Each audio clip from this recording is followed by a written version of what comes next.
Roma empezó siendo una pequeña república y se convirtió a lo largo de más de 600 años en el mayor imperio que jamás se haya conocido.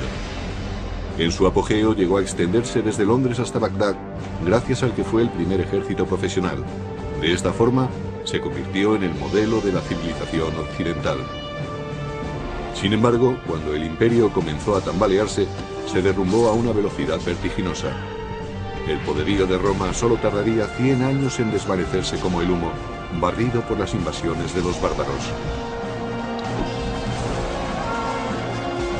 ¿Cómo ocurrió algo así?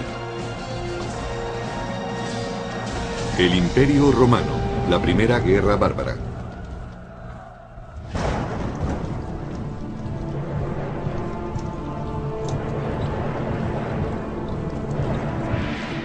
Estamos a finales del siglo II a.C., 100 años antes de la crucifixión de Jesús, una década antes del nacimiento de Julio César. Roma se enfrenta a una transición que cambiará su destino para siempre. Se avecinan tiempos de conquista.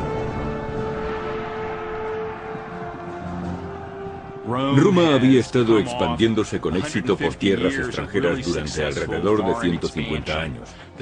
Había derrotado a Cartago en África, su gran enemigo mediterráneo, y empezaba a extenderse por el norte hasta España, aunque estas conquistas resultaron difíciles de mantener. Pero mientras Roma conquistaba un lugar en el mundo mediante brutales campañas, la República se enfrentaba a un cataclismo que forzaría a los romanos a cambiar el sistema senatorial por la dictadura absoluta de un emperador.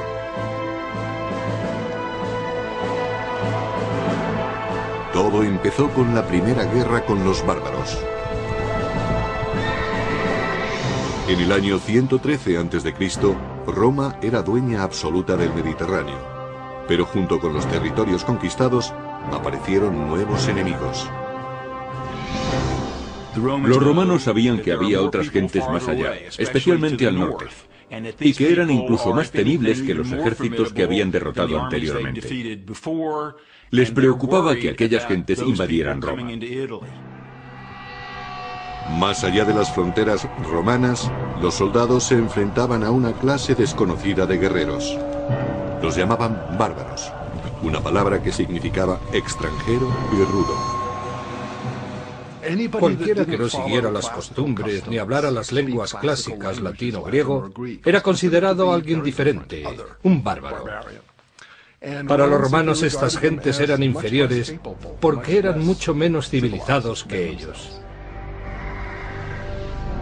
Solo la escarpada cordillera de los Alpes mantenía a raya a los bárbaros del norte. Desde el punto de vista de los romanos, la cordillera de los Alpes al norte de Italia era la barrera que los mantenía separados de las invasiones. Pero los romanos no controlaban aquella barrera. Sabían que podía ser rebasada en cualquier momento, y temían que el enemigo entrara en Roma a través de ella.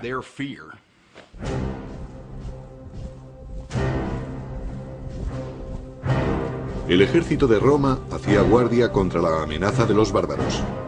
Este ejército era una milicia de voluntarios orgullosa de su disciplina, de su entrenamiento y de sus armas. Los soldados romanos de a pie llevaban armadura de metal y cuero, un casco y algo para proteger el pecho. En conjunto, la armadura pesaría entre 25 y 30 kilos, la mitad de su peso corporal. El peso de las conquistas de Roma descansaba sobre los hombros de guerreros endurecidos en combate. Pero en la capital, eran los miembros del gobierno los que recolectaban los beneficios. Roma todavía no era un imperio, sino una república dirigida por el Senado. En la cima política había 2 cónsules electos. Eran los cargos civiles y militares más altos y con mayor poder de Roma. Por encima de todo estaba la dirección del ejército. La seguridad nacional era lo primero. Pero debido a su alta posición, los cónsules ostentaban también un papel muy importante en la política y en la legislación. A pesar de que la República Romana se regía por ideales democráticos, los hombres no nacían iguales. A pesar de que los soldados ganaran numerosas batallas para Roma, jamás podrían aspirar a ser cónsules. El más alto cargo del Estado estaba reservado a familias importantes, como la de Gnaeus Papirius Carbo. Un número muy reducido de familias dominaba las elecciones a cónsul, debido a que en Roma se creía que eran imprescindibles los honores que provenían directamente de personas distinguidas de la sociedad. Al expandirse Roma, los honores dejaron de basarse en el mérito para hacerlo en el dinero. Lo que ocurrió fue que conforme Roma iba conquistando más territorios, más riquezas había en las ciudades del imperio. Y las riquezas, ligadas al poder, corrompían a ciudadanos y aristócratas por igual. Según se conseguía más poder con las riquezas, más atractivas eran estas para la sociedad romana y más peso tenían en la política. Gracias a su fortuna, Carbo pudo comprarse el puesto de cónsul. El sistema electoral en Roma, a finales de la República, era extremadamente corrupto. Había personas que otorgaban toda clase de prebendas, hacían regalos o simplemente pagaban para conseguir votos. Pero al norte de Europa, una peligrosa tribu desconocida hasta entonces, la de los cimbrios, avanzaba desde sus poblados hacia territorio romano. Sin ningún atisbo de civilización, los cimbrios infundían terror, según relata el antiguo historiador y biógrafo Plutarco. Se creía que eran tribus germánicas, debido a su gran estatura y al color azul claro de los ojos. Además, su nombre, cimbrios, es el término germánico para saqueadores.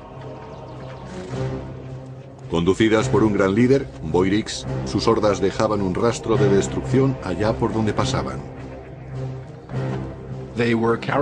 Eran gentes características de la Edad de Hierro. Todavía hoy no se sabe exactamente qué es lo que buscaban. Quizá quisieran apoderarse de provincias que se habían hecho ricas comerciando con Roma. Es posible que solo buscaran la fortuna de las tierras próximas al Mediterráneo. Los cimbrios no eran los únicos a los que atrajo la creciente riqueza de Roma. Más hacia el sur, otras dos tribus bárbaras se unieron a ellos, los teutones y los ambrones. Los ejércitos bárbaros combinados se dirigieron directamente a territorio romano a través de un paso alpino, solo guardado por los habitantes de Noricum o Nórica.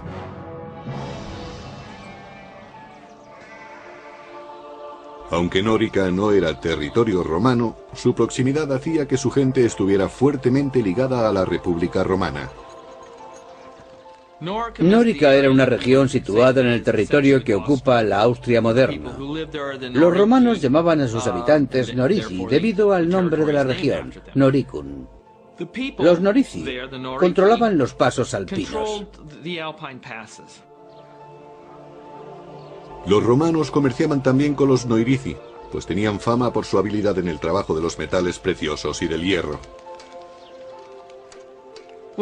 La riqueza de los Norici se basaba fundamentalmente en plata y sal. La minería de la sal era muy importante en los Alpes. Los romanos necesitaban grandes cantidades de sal para usarla como conservante y requerían ese conservante permanentemente. Los pueblos de Nórica eran una tentación irresistible para los despiadados guerreros cimbrios. No les faltaban armas, por lo que podían iniciar un saqueo en cualquier momento.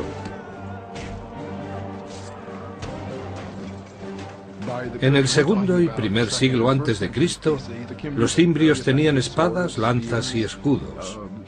Los cascos eran muy raros, pero estaban equipados con un armamento muy efectivo. Pero los bárbaros ansiaban algo más que las riquezas de los habitantes de Nórica. Los bárbaros del norte emigraban para conquistar nuevas tierras. Su objetivo no era simplemente realizar una incursión y marcharse. Querían vivir cerca de Roma. Los artesanos de Nórica no tenían ninguna posibilidad contra los guerreros del norte.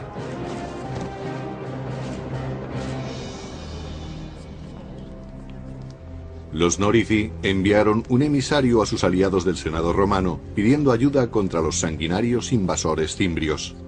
Para ello se dirigieron al aristócrata Carbo, cuyas maniobras políticas habían dado finalmente sus frutos. Ahora ocupaba el puesto de cónsul, el hombre más prestigioso de toda Roma. Carbo ordenó a su ayudante que empezara los preparativos para la guerra. Tenía solo un año para ganar la gloria y la riqueza que da la victoria.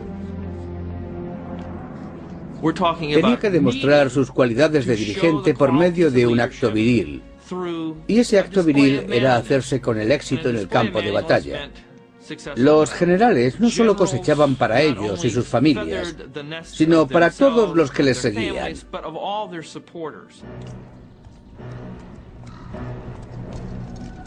Carbo aceptó el reto y llevó sus tropas a Nórica.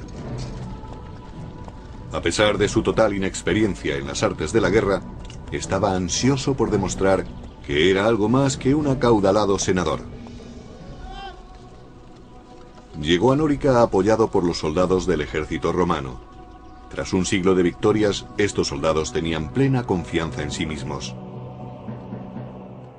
Los cimbrios se defendieron diciendo que no sabían que no podían estar en aquel territorio y les mandaron embajadores.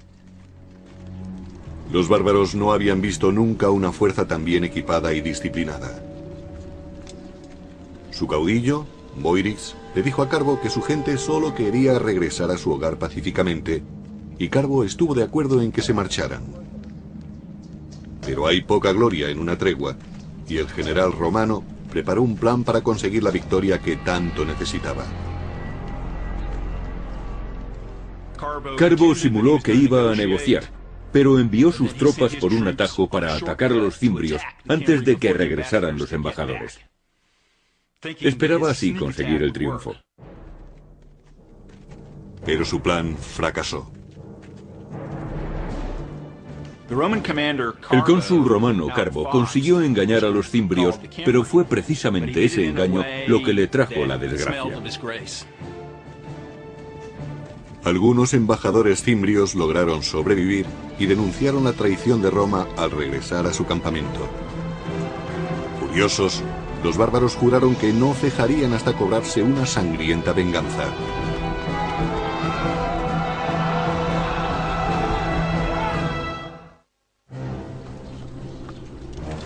En 113 a.C., el general romano Carbo parlamentó en busca de paz con unos violentos bárbaros, los cimbrios, pero finalmente se retractó y asesinó a sus embajadores. Su traición despertó la ira de los bárbaros, quienes daban un gran valor a la palabra dada. Jurando vengar a sus camaradas caídos, los cimbrios devolvieron el golpe con súbita furia. Así lo escribió el biógrafo clásico Plutarco. Su valor y osadía no tenían parangón. Se lanzaron a la batalla con la velocidad del rayo. Nada podía detenerles.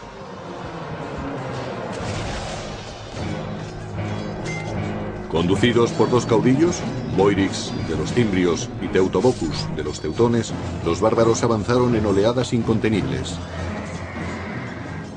Por la arqueología sabemos que disponían de buenas armas, tan buenas como las de los romanos. Hoy sabemos que estaban organizados militarmente, es decir, que la infantería estaba dirigida por oficiales. Pero los romanos no se dieron cuenta de ello hasta que fue demasiado tarde.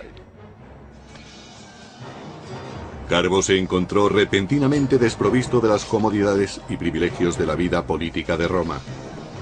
Allí el lenguaje del poder era hablado con sangre y acero. Como cónsul magistrado jefe de la guerra, había fallado miserablemente. Debido a que el cargo de magistrado jefe de la guerra solo duraba un año, quien lo ocupaba solía ser un novato en el campo de batalla. Era frecuente que la dirección de la guerra estuviera en manos de ineptos y que ocasionalmente acabara en un desastre para Roma. La batalla de Nórica fue uno de esos desastres. Al final, los romanos evitaron ser masacrados gracias a una tormenta descomunal que descargó con fuerte aparato eléctrico truenos y lluvia.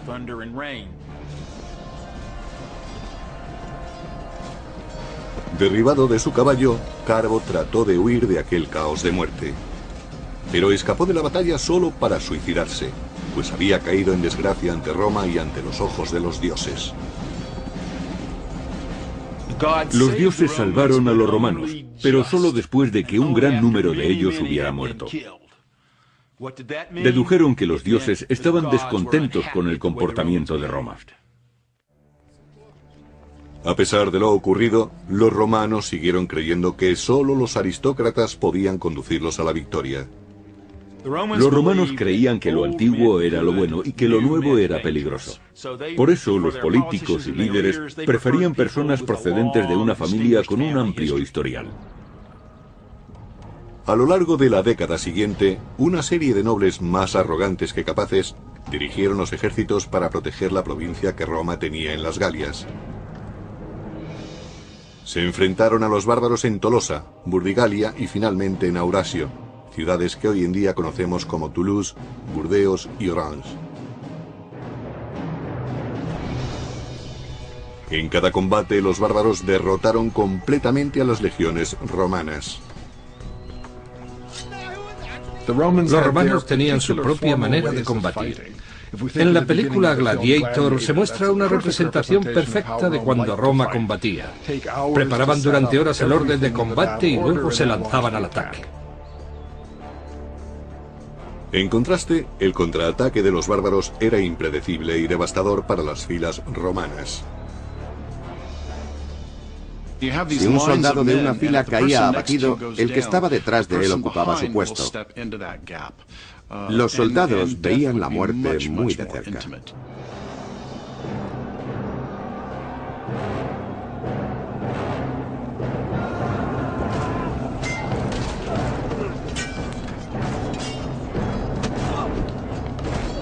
Los tributos de sangre fueron asombrosos.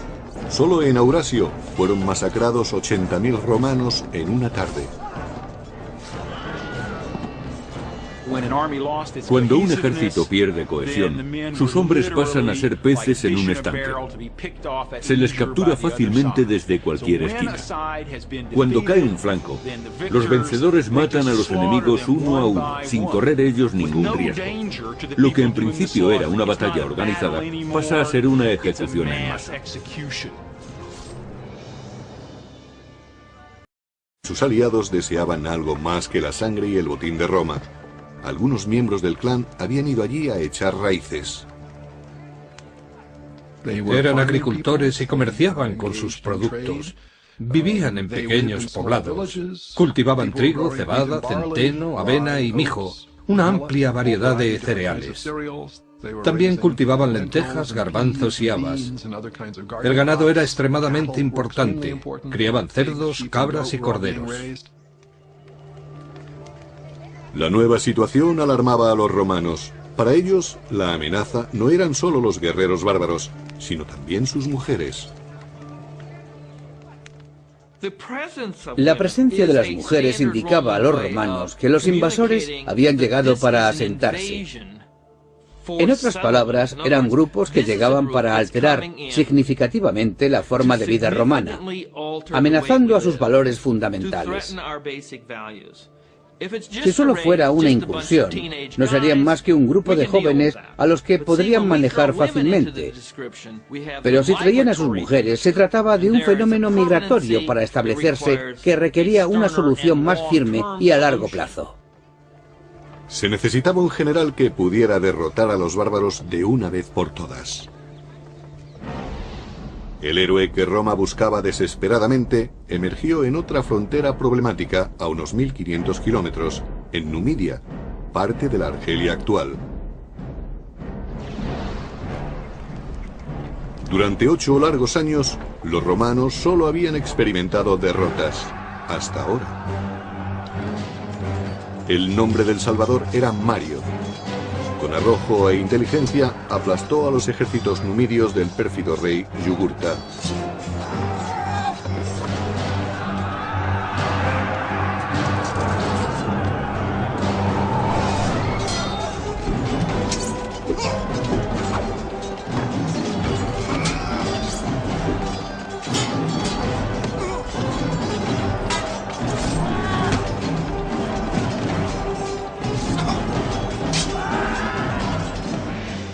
Roma necesitaba grandes soldados, y Mario era el mejor que había tenido.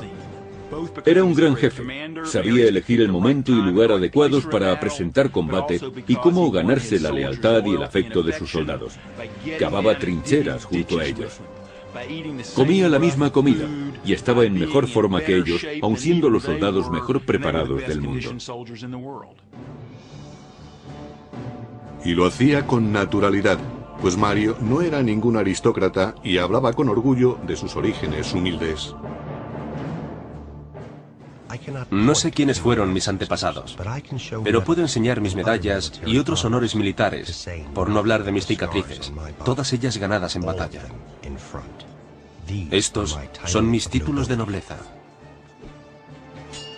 Ahora, cuando los bárbaros del norte se acercaban, los romanos recurrieron a Mario, su última esperanza.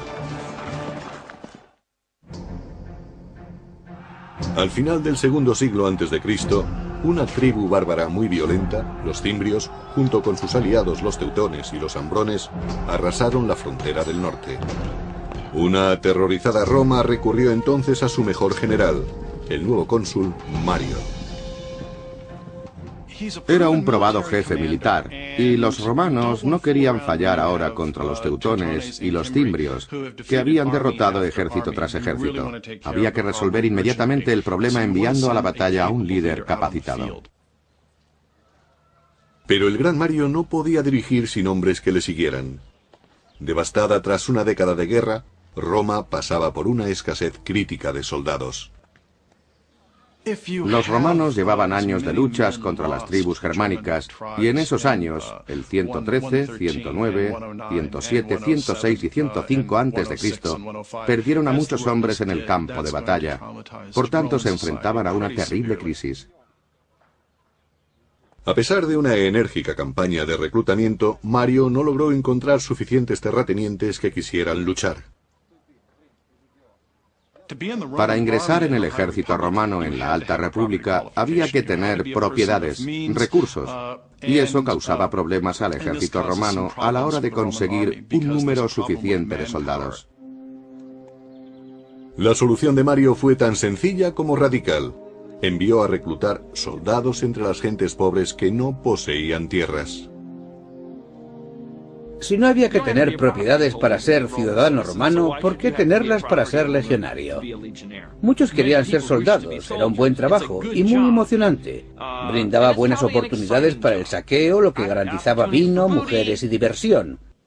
Y ofrecía la posibilidad de ver mundo a costa del gobierno. Ocurrió lo mismo que hoy en día en las oficinas de reclutamiento. Mario permitió que cualquiera pudiera ingresar en el ejército, con lo que Roma dispuso de una cantera de hombres mucho más extensa para formar sus legiones. En la sociedad romana convivían muchísimos más pobres que gente de clase media.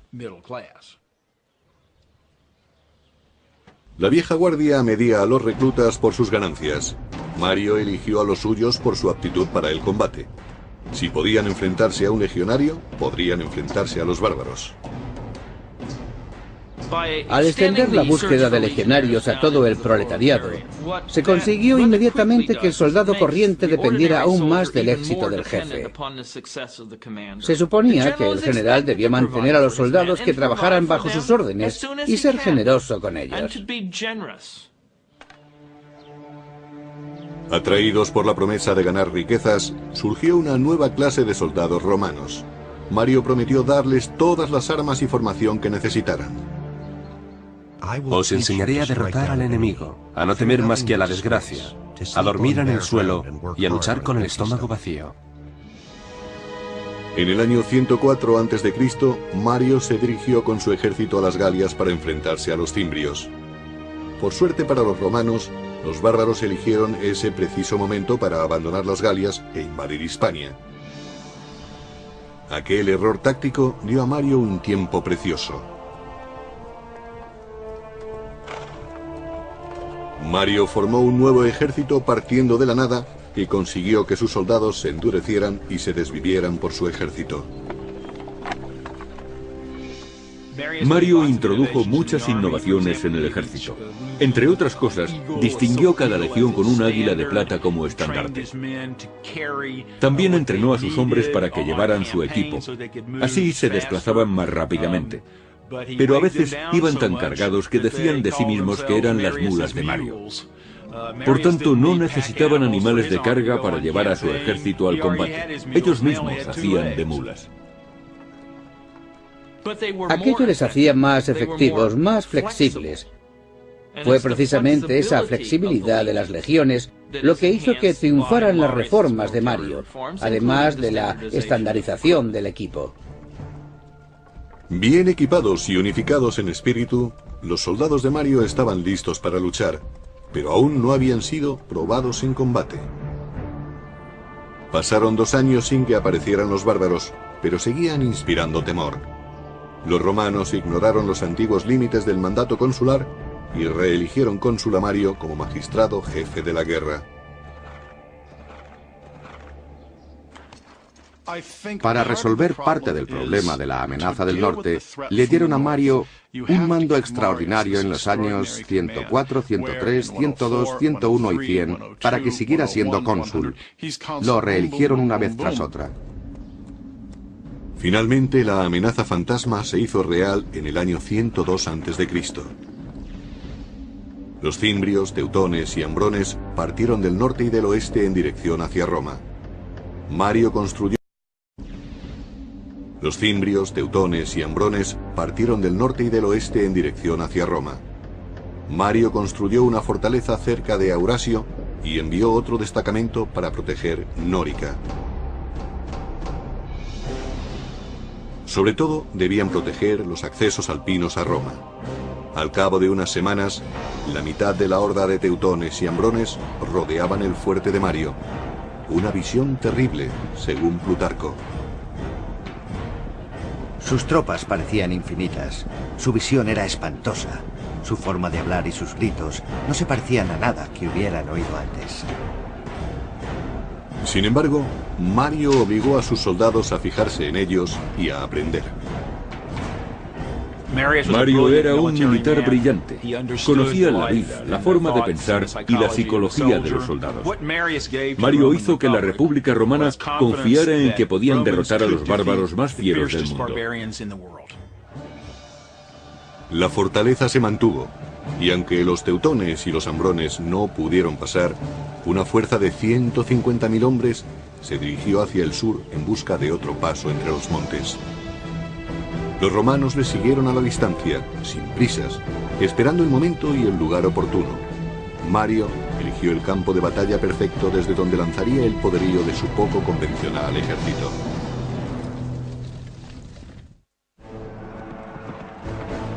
En el año 102 a.C., miles de bárbaros se dirigían a Roma. El gran general romano Mario persiguió a los teutones y ambrones mientras trataban de encontrar un paso entre los Alpes. Trasladó a sus soldados desde su fortaleza de Aurasio a Aquae-Sextiae, la actual Aix-en-Provence de Francia.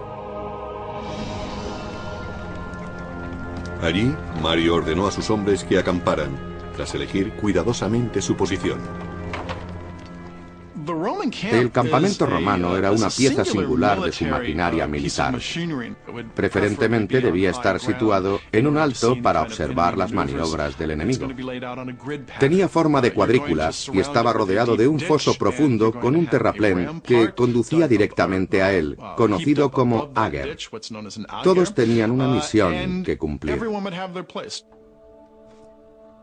Solían tener una característica adicional que este campamento particular no poseía. De acuerdo con Plutarco, Mario eligió una posición que no estaba bien abastecida de agua. Se dice que lo hizo deliberadamente para animar a sus soldados a la lucha. Cuando se quejaban de que tenían sed, Mario les señalaba un río cercano al campamento bárbaro y les decía: allí tenéis agua para beber, pero hay que pagarla con sangre. A las orillas del Ródano, asentados en 2 grandes campamentos, los ambrones y los teutones tenían toda el agua que querían para beber. Convencidos de que los romanos no eran problema para ellos, Los hambrones se entregaron a los festejos. Los romanos, especialmente los soldados corrientes, tenían miedo a los bárbaros que estaban más al norte, los de climas más fríos. Los climas extremos endurecían a los hombres. Eran mucho más grandes que los romanos, gritaban más que ellos y desde el punto de vista romano olían muy fuerte. No porque no se bañaran, que probablemente lo hacían más que los romanos, sino porque se rociaban con grasa de oso. Los romanos utilizaban aceite de oliva.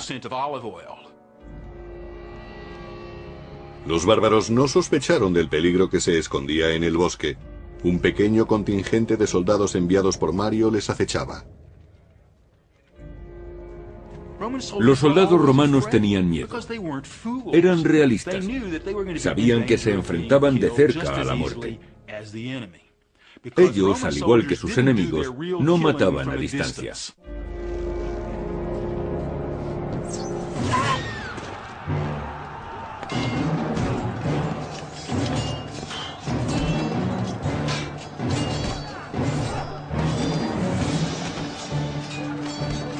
Las mulas de Mario se lanzaron al ataque, pero los bárbaros acudieron rápidamente en masa para contraatacar. Cuando la derrota parecía cernirse sobre los romanos, Mario mandó refuerzos. Los romanos empujaron a los hambrones hacia su campamento, donde la batalla tomó un extraño rumbo. Así lo explicaba Plutarco. Aparecieron mujeres armadas con espadas y hachas, profiriendo los gritos más horribles. Se lanzaron al combate, y aunque sus cuerpos resultaran acuchillados, seguían luchando hasta el final con un espíritu inquebrantable. Las mujeres bárbaras siempre iban al campo de batalla. Algunas veces, en vez de luchar, empujaban los carros detrás de los hombres. Para impedir que se retiraran, los bloqueaban. Las mujeres tenían tal sentido del honor y de la libertad que creían que era mejor morir luchando que escapar.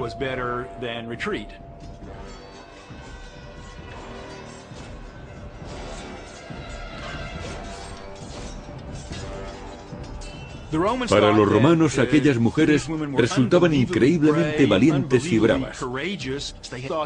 Creían que los bárbaros aceptaban los mayores riesgos al traer a sus familias al campo de batalla.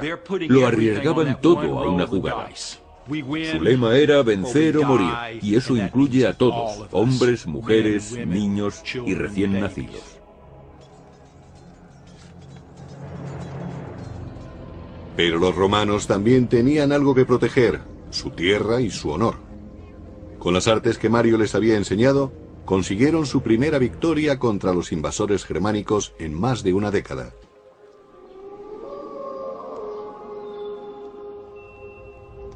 En su campamento, Mario se preparaba para el ataque de represalia que sin duda lanzaría Teutobochus, rey de los teutones. En Aquae Sextiae se enfrentó a una situación táctica realmente difícil.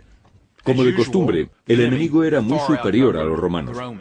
Pero Mario supo elegir el momento y el lugar adecuado.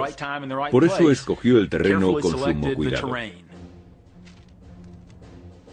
Mario dispuso una trampa con Claudio Marcelo, un capitán de su confianza.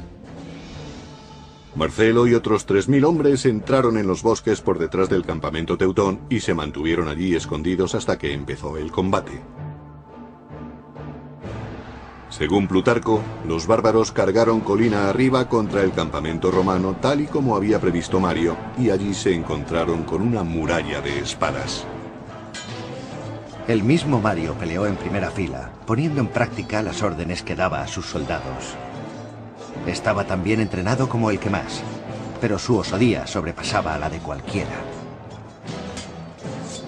Esta batalla era la prueba de fuego para las tácticas de Mario.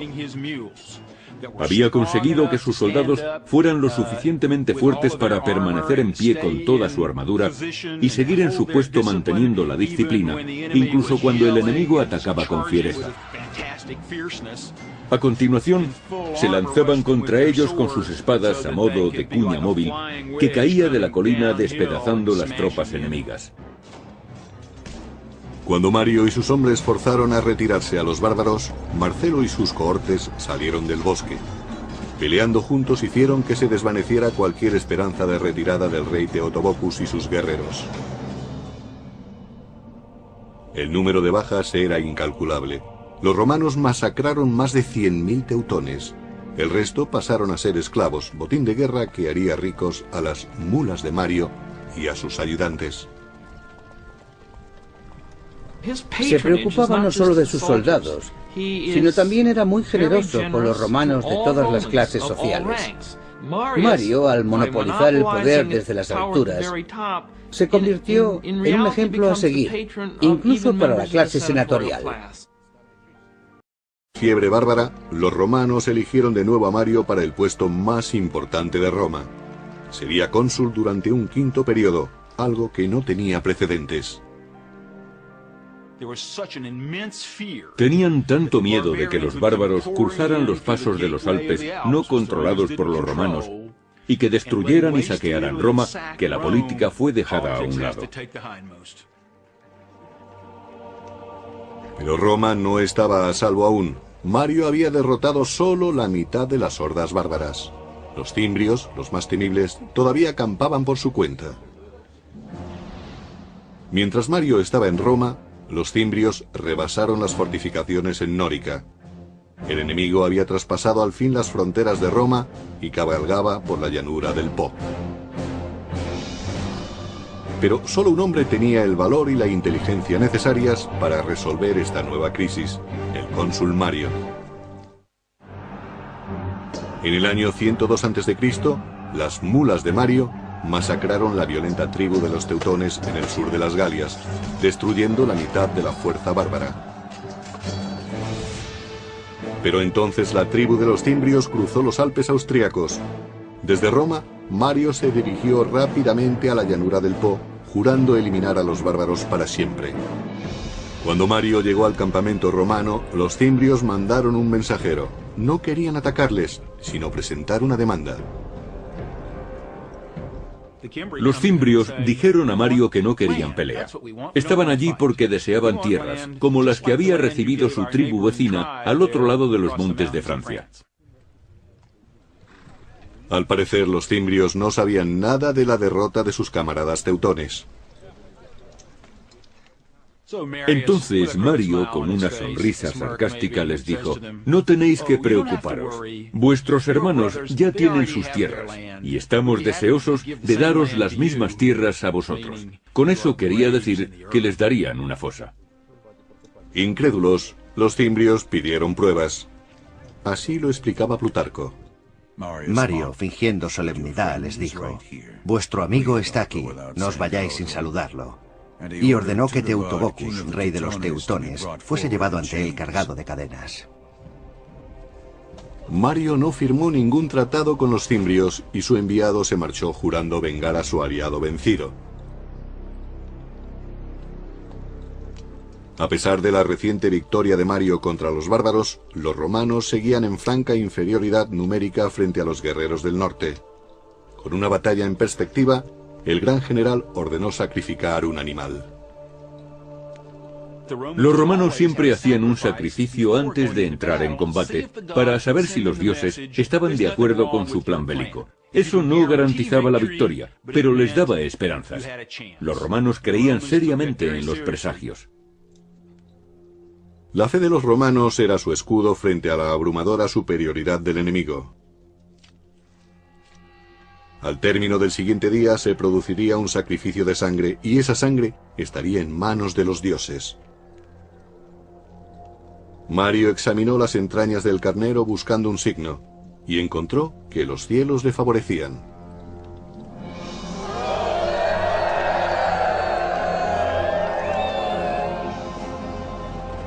En el año 101 a.C., toda Roma sufría mientras los dos enemigos mortales se enfrentaban en la aldea de Vercelli, en la moderna Italia. Formada por 15.000 jinetes, la caballería de los cimbrios avanzó por el campo de batalla. Le seguía de cerca su temible infantería, miles de hombres en masa corriendo a toda velocidad. Cuando los romanos establecieron su línea de combate, Mario hizo una última petición a los dioses. Así lo explicaba Plutarco. Mario lavó sus manos y las alzó al cielo, jurando ofrecer un sacrificio de 100 bestias si conseguía hacerse con la victoria. En conjunto, los romanos contaban con algo más de 50.000 hombres para enfrentarse al doble de cimbrios. Eran la pesadilla de los romanos, pero Mario supo burlar al enemigo. Situó sus tropas de forma que el sol saliera por detrás de sus soldados, para que cuando estuviera en el cenit, se reflejara en las armaduras y éstas proyectaran destellos. Los bárbaros creyeron que el cielo estallaba en llamas y que los dioses estaban ayudando a sus enemigos. Notando la súbita ansiedad de los cimbrios, los romanos atacaron.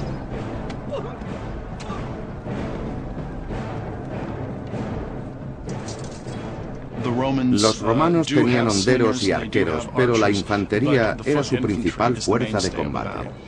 Eran hombres que no flaqueaban ni al ver la sangre ni al escuchar los gemidos de los que morían. No podían saber a quién tenían detrás o a su lado porque llevaban casco. Apenas si podían ver lo que tenían por delante.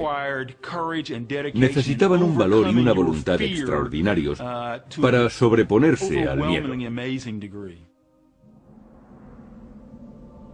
En Vercelli, los romanos mataron a 120.000 cimbrios y, lo que es más importante, acabaron con los temores que habían amenazado a Roma durante 13 años.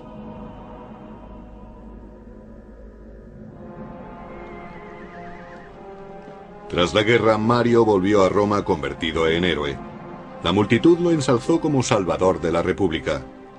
A pesar de la vieja ley que no permitía ser cónsul 2 veces consecutivas, fue aclamado nuevamente para el puesto. Al hacerse de nuevo con el poder para el pueblo, Mario se acercaba cada vez más al concepto de jefe absoluto, el emperador. Y eso era exactamente lo que la aristocracia temía.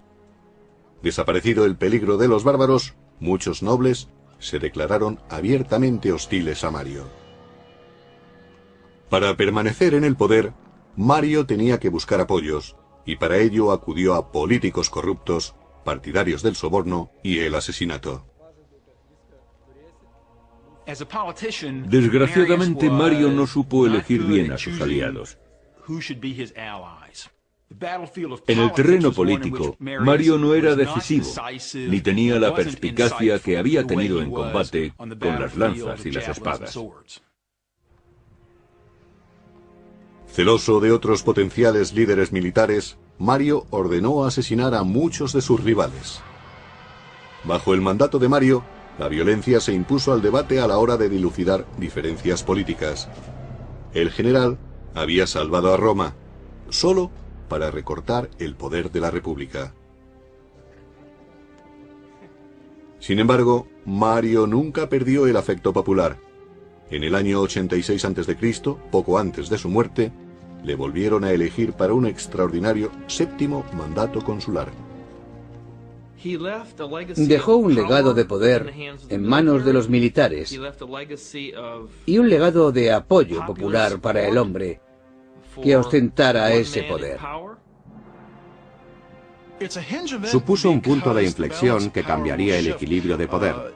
En lugar de controlar el sistema consular entre varias familias, lo haría un único jefe militar. A partir de ese momento, el poder del dinero y el respaldo popular serían usados tanto como apoyo como para amenazar a los enemigos políticos. Y eso, al final, acabó convirtiéndose en un problema para la gobernabilidad de Roma. Cuando el imperio comenzaba a deslizarse lentamente hacia la dictadura, Roma entraría en un periodo de injusticia política y en una guerra de la que jamás se libraría.